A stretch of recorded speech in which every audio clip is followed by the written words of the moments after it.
کس نے آ کے شعور دیا؟ چاند پوچھتا ہے، کبھی سورج کو پوچھتا ہے، کبھی ستاروں کو پوچھتا ہے۔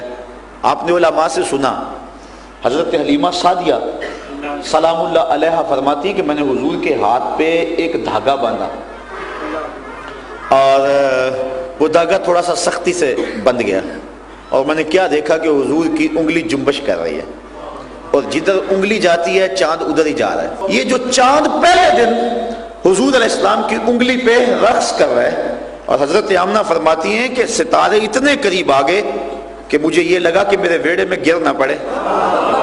ستارے قریب آ گئے، چاند جو ہے وہ رقص کر رہے ہیں انگلی پہ، تو یہ بتلایا آتے ہی انسان کو شعور دیا، اور اس چاند کو پوچھتا ہے، اس کو معبود سمجھتا ہے، یہ دیکھ انگلی اٹھتی ہے اور رقص کر رہا ہے۔ ان ستاروں کو پوچھتا ہے، یہ تو سلامی دینے آ رہے ہیں۔ اس سورج کو پوچھتا ہے، یہ دیکھ اشارہ ہوتا ہے عصر کے وقت میں پلٹتا ہے کہ نہیں پلٹتا۔ ان درختوں کو پوچھتا ہے، چل میں نہیں کہتا تو ہی کہہ دے تجھے اللہ کے رسول بلایا۔ پھر درخت آیا کہ نہ آیا، قدموں میں سلامی دی کہ نہ دی۔ حضرت علی کی نماز عصر قضا ہوئی اور حضور گود میں، اللہ اکبر، لگتا ہے جس طرح رحل میں قرآن رکھا ہو۔ حضور کا سر ان کی گود میں ہے اور حضور سو رہے ہیں۔ حضرت علی المرتضیٰ جو ہیں ان کی نماز عصر قضا ہو رہی ہے۔ سخت پریشانی ہے کہ نماز بھی جاری ہے، لیکن ادھر یہ ہے کہ حضور کو بھی نہیں بیدار کریں گے۔ نماز عصر چھوڑوں گا، نماز عشق چھوڑوں تو کیوں چھوڑوں، نماز عصر چھوڑوں گا، نماز عشق چھوڑوں تو کیوں چھوڑوں، وفا کے سلسلے کی یہ رسم توڑوں تو کیوں توڑوں۔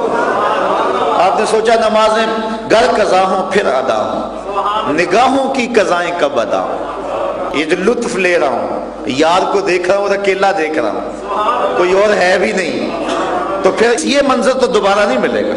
اللہ اکبر۔ عقل کہتی ہے نماز نہ چھوڑ، حضور کو بیدار کر لے، نماز ہے، فرض ہے، لیکن عشق کہتا ہے نہیں، یہ لمحے بار بار زندگی میں نہیں آیا کرتے۔ لیکن نماز عصر سے بھی ایک پیار تھا، اور وہ اللہ کی طرف سے فرض ہے، اور حضرت علی المرتضیٰ اس موقع پہ بھی آنکھوں سے آنسو بہا رہے ہیں، بے اختیاری سے آنسو حضور کے رخسار پہ گرے۔ حضور بیدار ہو گئے۔ آقا کہا علی کیا ہوا، کیوں رو رہے ہو؟ میرے پاس ہو کے بھی رو رہے ہو، کیوں رو رہے ہو؟ کہا آقا نماز عصر قضا ہو گئی، اب قضا پڑھنی ہے یا ادا پڑھنی ہے؟ حضور آپ کے ہوتے تو ادا پڑھوں گا۔ اب سنو حضور نے کیا کہا، ہاتھ اٹھے حضور کے، لفظوں پہ غور کرنا۔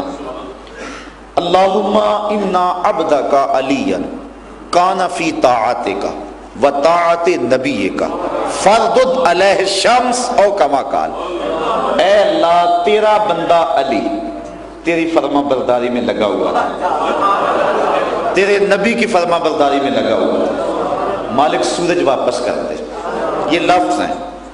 اب نماز عصر چھوڑنا فرما برداری ہے یا نافرمانی؟ نافرمانی ہے۔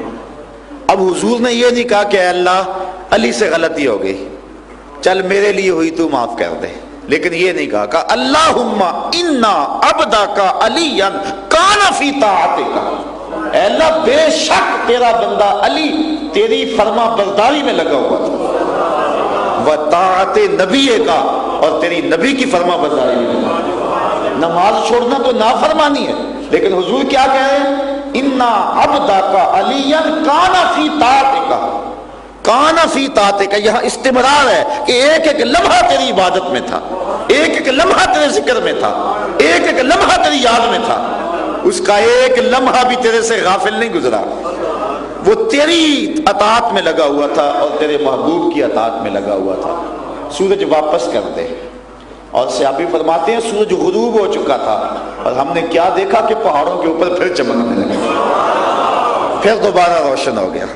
اب یہ الگ مضمون ہے کہ سورج کے بارے میں تین موقف ہیں، ایک قدیم فلاسفہ کا، ایک جدید سائنسدانوں کا، ایک اسلام کا، اور وہ سورج کیسے پلٹا یہ انشاءاللہ پھر کبھی ادھار یہ بات لمبی ہو جائے گی۔